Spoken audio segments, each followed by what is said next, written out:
Hi, it's time for a book tag. So welcome to the channel. Today we're just going to be doing the mid-year book freakout tag and very quickly just talking about some of my reads so far this year, and I don't know how my reading's going, what I'm thinking about it, and you know, if I have any favorites, not favorites, least favorites. I don't know. We're just going to be doing the mid-year freakout tag as I said, and just very quickly going through all of this. Did I prepare a single answer? No, I really have not prepared anything. I haven't even looked at the questions yet, so we're going into this 100% blind and could be a mess. We'll see how it goes. But thank you for clicking on this and welcome to the channel. We talk all about books here, so you know, if you're interested, subscribe. Let's just jump into these questions and you know, stop the preamble. So number one, what is the best book you've read so far in 2025? This, thankfully, actually, I was prepping some stuff for a reel I was gonna film of going over like my best books so far. I'll say very quickly, my top three favorite. Dungeon Crawler Carl, hands down the best book I've read this year, and this series as a whole has been life-changing. I'm on book 5 now and every single one of them has been 5 stars. Overall, just truly one of the most fun and groundbreaking sci-fis I've read. Like groundbreaking just in the sense that I had never read the lit RPG before this one, and I genuinely feel like my life has changed after watching this. Sorry, I'm noticing the background's a mess, please ignore that. But yeah, it has genuinely changed the way I think about sci-fi in so many ways, and truly one of the most fun books I've read in such a long time. The Long Way to a Small Angry Planet by Becky Chambers. Love this one. A really cozy contemplative sci-fi that really like delving into characters and just these familial bonds that all of these characters created with each other. Really loved that one. And Empire Silence by Christopher Riccio, which is the beginning of a sci-fi epic series that really am interested now to see where it goes. This first book was really interesting. We're following a nobleman as his journey basically from the son of a nobleman to a street vagrant to a gladiator, and just following his life and basically his downfall / potential return to good graces. And his story is apparently he goes on to become a war criminal general something who kills his son, and doing this results in the death of billions of people. Very interested in this series. I've only read the first book so far, but I'm very intrigued to keep going. And I'm honestly so happy that my top 3 favorite books are sci-fi. I love that for me. We're really in this sci-fi mood lately, and it's making me so happy. The best sequel I've read so far in 2025. I'm gonna have to go. Like, this is so boring. All of the Dungeon Crawler Carl sequels. Every single one of them has been fantastic. And yeah, again, my favorite books. Everyone has just gotten progressively better, I think. And especially, I will say in particular, book 3. Book 3 really did it for me. It had this weird maze setting, which was like a bunch of train lines, and something about that really worked for me. Number 3, a new release you haven't read yet but want to. I have a lot, and I thankfully have some notes here. Not even prepared, but I was just filming a new release video, and I have a bunch of I keep a list of all of the new releases that I talk about in my new release videos and whether or not I've actually gotten to them, just for my own personal information. So Bury Your Bones in the Midnight Soil by V.E. Schwab. Really want to get to that one. It is, I think, a sapphic vampire romance, and really intrigued. What other ones have come out?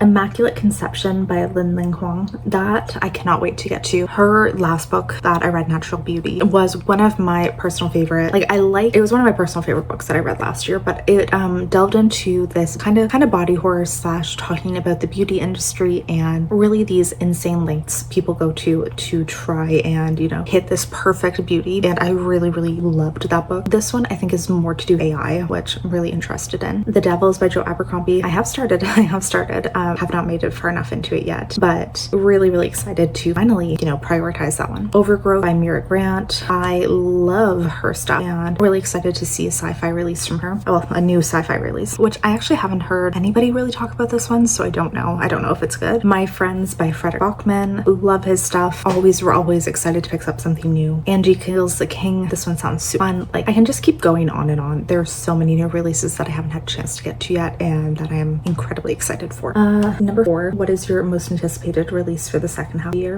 Probably Catabasis. I don't know if that's, or Cata, I don't know how it's pronounced, but our Wong's newest release. I have loved every single book I've read from her, and I truly think that she is a master at her craft. So anything that she comes out with, it's incredible. And this one, I think it's really delving into the circles of hell, which is something that I think is going to be really interesting and And when I see like so many people are putting out TikToks of like what they think is like the required reading that you have to read to go into this one to understand all the themes and the differences, I love it. It makes me feel like it's going to be dense. And one thing I love about her books is that I feel stupid when I read them. And there's not many books that I genuinely like that feeling.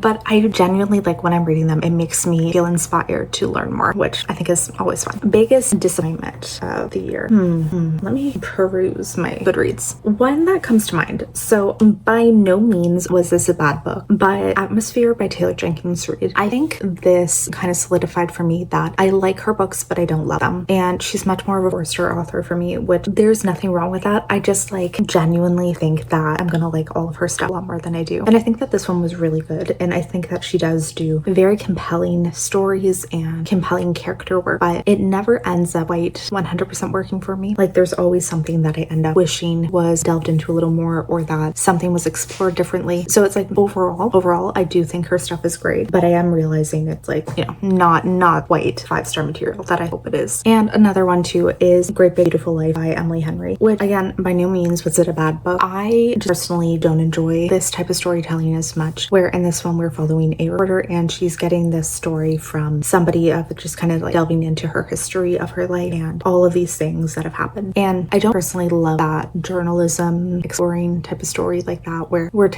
basically telling the life story to a journalist. I don't know where I'm going with this, but I also really felt like neither of the stories were fleshed out to the level that I typically expect from Emily Henry. And it just, both of them felt lacking in a lot of ways. Like the core ideas were interesting, but neither one of them like fully delivered where I thought it should have. Yeah, so that one, like I gave it a 3-star, and I do typically give her 5 stars. So that one definitely, I would say, disappointment. Next question, biggest surprise. Okay, so I read a series and I will say this was not good. The writing was not good. It was kind of trashy through and through, but I gave every book 5 stars. And this is the Psycho Shifter series. And I feel like I always need to kind of give that preamble of no, it wasn't a great book. And I don't think these were particularly great, but were they addicting? Yes. Did they hit every trope I love? Yes. Were they just like truly balls to the walls insane at times? Yeah. And I had the best time ever with every one of them. So yeah, there are 6 books, gave them all 5 stars. Was not expecting that by any means. And again, like I don't think they're particularly great books. So the fact that I did give them 5 stars is a little insane. And I very much feel like most people would probably wildly disagree with me on this. But yeah, very surprised at how much I love it. Next question, favorite new author. We're gonna go with the same one. So Jasmine Mass. She was the author of this Psycho Shifters series, and I read one other book from her last year, which is Blood of Hercules, and I did give that 5 stars actually also. So the fact that I give every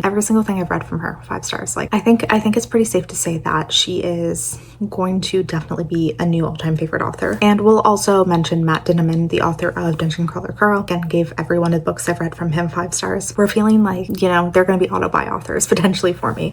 Next question, newest fictional crush. I'll be honest, this is going to be the most unsatisfying answer. I don't really get fictional crushes on characters, and it is very rare that a character stands out enough for me that I find myself thinking about them, like, you know, post-reading, that it genuinely, like, I want to keep this character in my mind and start thinking about, like, just who they are, whatever.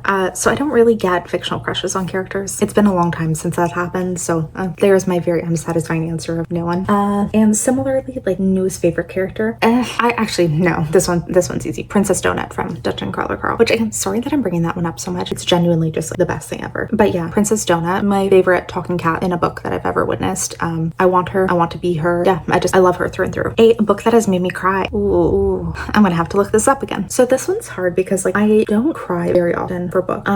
It's really rare lately. So like I'm scrolling through all of my recent reads and I'll see if there's anything like did I cry The Willow Winnipeg in me? I don't think so. Like I have so many fantasy romance in my recent reads too that like you usually have no reason to cry in those. I mean, Pachinko I found very sad. I know I didn't cry, but I did find it sad for sure. It was like a multi-generational story of like all these hardships that this Korean family went through throughout World War II and beyond, basically just how difficult their lives were. Oh, Sword of Kaigen. If I didn't cry, it at least brought me very close Sisters. That was a very, very good emotional read, and, you know, just really, really exploring a lot of things about familial love and just, you know, what a mother will do for her children. So that one, I would say closest I've come to crying, if not cried. A book that made me happy, Dungeon Crawler Crawl. Can we bring this in again? I laugh out loud on these quite a bit, which is pretty fun, you know? And I will say at the same time too, like, I love to read a lot of fantasy romance that takes like zero brain power, and I don't think there's anything wrong with that. It also just genuinely makes me so happy. Like my cowboy romances too that I'm reading, alien romances, all of these are things that entertain the hell out of me, keep a smile on my face, and what's wrong with that? The most beautiful book I've bought this year or received. So I have not been buying books lately. I am very much on a bit of a low buy, but I did get a few at the beginning of the year, and I'm gonna say Exquisite Rune.